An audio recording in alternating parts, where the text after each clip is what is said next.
Di dalam sholat itu bahwa aku ini sedang munajat, bercengkrama dengan Allah. Aku ini sedang berhadapan dengan Allah. Aku ini sedang berhubungan dengan Allah, sedang meminta dengan Allah, sedang tunduk kepada Allah. Sadar hatinya bahwa sedang dalam keadaan demikian. Ngarannya hudur ma Allah. Hatinya keganangan terhadap Allah. Karena bisa tuh orang sholat itu hatinya ada keganangan. Contohnya ikan aja mungkin racak. Begitu takbir Allahu Akbar, alhamdulillah. Muntung membaca Fatihah tapi hati kada keganangan kepada Allah, keganangan yang lain. Nah itu kada tidur orangnya. Hati kepada Allah. Ini diperlukan wajib tanam ini. Ini hakikat dalam sholat orangnya. Ikam ruku Allahu Akbar, ruku, mulut baca tasbih, ruku, tapi hati ikam kada perhatiannya kada ke ruku itu. Hati ikam tuh ketika ruku kada perhatian kepada ruku. Mestinya waktu ikam ruku Allahu Akbar, subhana rabbil azim wa bihamdih. Ikam ini sadar hati merasa sedang mengagungkan Allah. Begitu rukuk mengingat tentang aku ini mengagungkan Allah. Subhana rabbil azim, maha suci Allah yang maha agung. Agung itu juga mulia, maha tinggi, maha besar, maha kuat. Keagungan Tuhan. Mengagungkan Tuhan dan menghormat kepada Allah. Rukuk itu ingat kan? Mengagungkan Tuhan serta menghormat kepada Allah. Rukuk. Hati kan tak? Akhirnya rakaat kedua rukuk lagi, itu ngarannya memperbaharui, mengagungkan dan menghormat kepada Allah. Di rakaat yang ketiga rukuk lagi, diulang lagi nih. Itu kembali menyegarkan, mengulang lagi, pembaharuan lagi tentang pengagungan kita kepada bentuknya kita menunduk. Ada orang liwat. Nah, liwatnya orang pembesar misalnya presiden kah siapa kan ya? Tanda apa tuh? Hah? Nah, hormat sama tuh. Menunduk aja sama nak berjalan ketika lewat di depan aja menunduk. Kenapa menunduk berjalan? Hah? Hormat, bentuk penghormatan, dan ini kepada Allah bentuk penghormatan kita dan pengagungan kepada Allah Ta'ala. Ingat tak? Itu rukuk itu hati bentuk pengagungan kita kepada Allah. Malah kalau ikam ruku bebungkuk mulus sunul azim bihamdi kada ada nang itu isinya, maka berarti hakikat salat sudah kehilangan. Hakikat salat sudah hilang. Maka dua macam dari salat itu, rupa zahir dalam salat dan rupa hakikat batinnya. Zahir salat sudah tahu kan, ruku, i'tidal, sujud, baca Fatihah, tahiyat awal, tahiyat akhir, ya kan? So, ikam sudah digawe itu, cuman yang perlu ikam cermati untuk ikam bukan orang, untuk kalian. Nah, perlu ikam cermati adalah hati hakikat dalam sholat ini. Mengapa hakikat sholat ini? Pindik kerjaan yang pertama adalah hudur ma'allah. Kehadiran hati merasa kebersamaan dengan Allah. Contohnya rokok. Ialah, ulangin nah, rokok itu bentuk zahir, karena rupa zahir. Bentuk batinnya, penghakikatnya, ia hakikat, ia batin sama. Ialah kita sedang mengagungkan Allah dan menghormat kepada Allah. Bentuk-bentuknya di saat kita berbungkuk. Menunduk berbungkuk ini tanda pengagungan dan penghormatan itu disyaratkan. Bilanya 4 rakaat, 4 kali kita berbungkuk, itu berarti pembaharuan kembali tentang mengagungkan dan hormat kita kepada Allah. Di hati itu merasa kita Sami Allahu liman hamidah, tegak yang berdiri. Sami Allahu liman hamidah, Rabbana lakal hamd. Nah, apa ini? Ikam mengakui lagi pembaruan bahwa Allah itu mendengarkan kepada aku yang mu'min. Sami'a telah mendengar Allah oleh Allah liman bagi orang hamidah, yang memuji kepada Allah. Allah mendengar. Siapa mendengar Allah? Liman hamidah. Orang memuji, siapa memuji kita? Allah sedang mendengar kepada kita yang sedang memuji Allah. Allah tuh sedang mendengar bahwa kita sedang memuji Allah ketika tegak. Sami Allahu liman hamidah, menggenengkan lawan diri kita sedang didengar oleh Allah atas pujian kita kepada Allah. Rabbana lakal hamdu. Lalu kita bentuk ucapan kita memuji Tuhan. Rabbana, duhai Tuhanku, lakal hamdu, bagimu lah cocok pujian. Setelah mulut tadi menyatakan Allah itu mendengar kepada apa yang kita sampaikan pujian kepada Allah, lalu ucapkan pujiannya. Rabbana lakal hamdu, kepada Engkau duhai Allah pujian itu. Tambahi lagi mil'us samawati, 10 langit pujian itu. Apa lagi? Wal ardi, mil'us samawati wal ardi wa mil'u ma syi'ta min syai'in ba'du.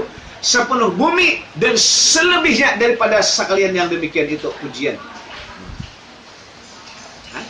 Bila hati kalian kayak itu, ngarannya hudur ma Allah. Hati itu hadir bersama Allah.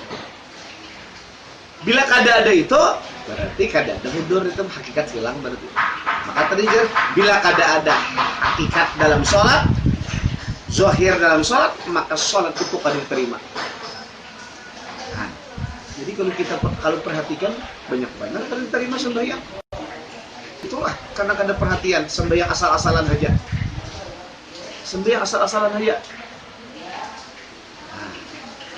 Tunggu siksa kan.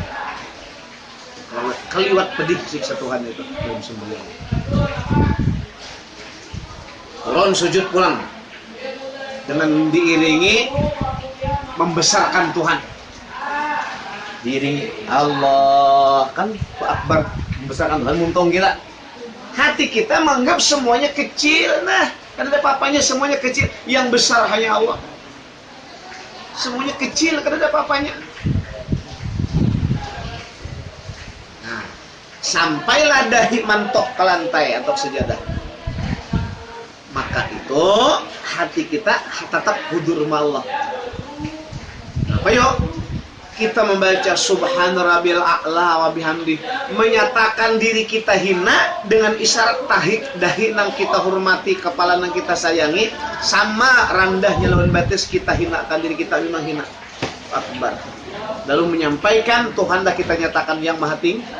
Subhana Rabb, maha suci engkau Tuhan. A'la, yang maha tinggi, wa bihamdi, dan pujian kepadamu. Jadi ketika sujud, ada isi hatimu itu tentang merasa rendah dan diri kita dan meninggikan, membesarkan Allah.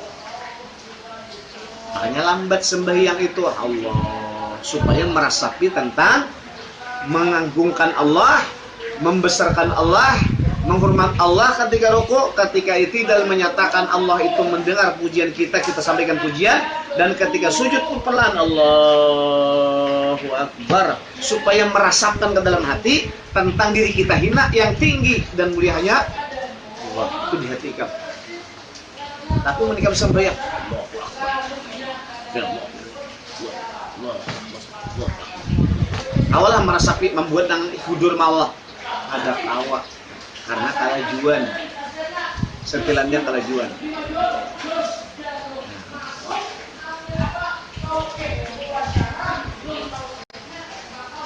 Nanti lah deh. Di hati harus dibawa dalam sembahyang, jangan ditinggal. Sana kemari hati berjalan numpang mengingat menerawang situasi itu hakikat ketinggalan. Sebutnya gitu, kita menjaga. Jadi yang pertama hakikat sembahyang hudur, ingati hudur ma Allah. Hati kamu hadir bersama Allah, artinya terganang, teringat, terhubung, tersambung dengan Allah. Sesuai kan? Kalau kita rukuk, apa tadi? Menghormat. Kalau kita sujud, menghinakan diri dan Tuhan yang tinggi. Kalau kita itidal, menyatakan Tuhan sedang mendengar pujian kita, kita puji Tuhan.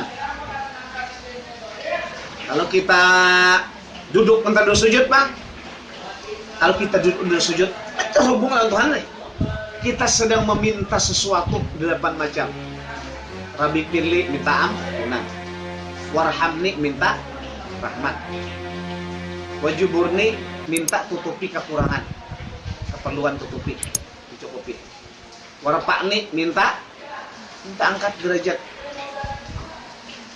warzukni minta rezeki, wahdini minta patuh, wahdini tunjuk, wa'afini minta api, minta apiat sihat, apiat, wa'fu'anni minta maaf. Berarti duduk andul sujud sedang menyampaikan sesuatu permintaan lawan Tuhan. Nah Tuhan, seakan-akan minta nah 8 macam Rabbi firli, Tuhan warhamni, wajuburni, warfa'ni, warzukni, wahdini, wa'afini, wa'fu'anni. Nah. Minta tentang Tuhan.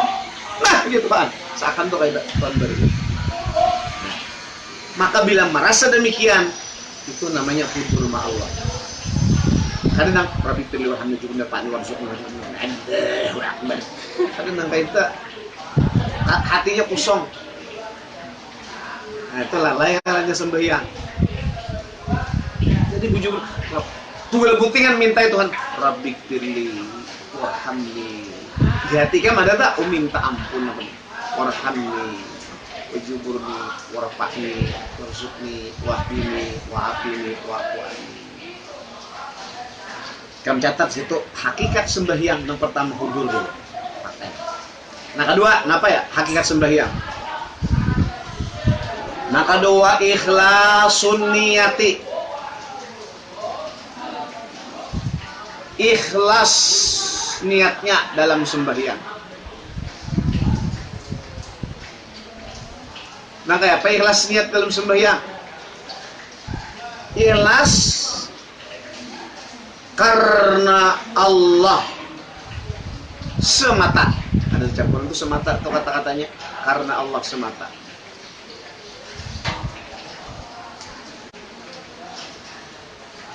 Karena ridha Allah yang dicari, karena rahmat Allah yang dicari, karena Allah ikhlas. Termasuk ikhlas ujar ulama lagi tabari anil hauli wa quwwah, bahwanya merasa kada bedaya upaya dalam mengerjakan sembahyang itu. Merasanya kada punya daya upaya dalam mengerjakan sembahyang itu, melainkan hanya daya upaya Allah yang memberi pertolongan. Ada merasa memiliki daya kemampuan dalam beribadah sembahyang kecuali hanya dengan pertolongan Allah semata. Karena pertolongan Allah, karena bantuan Allah, sehingga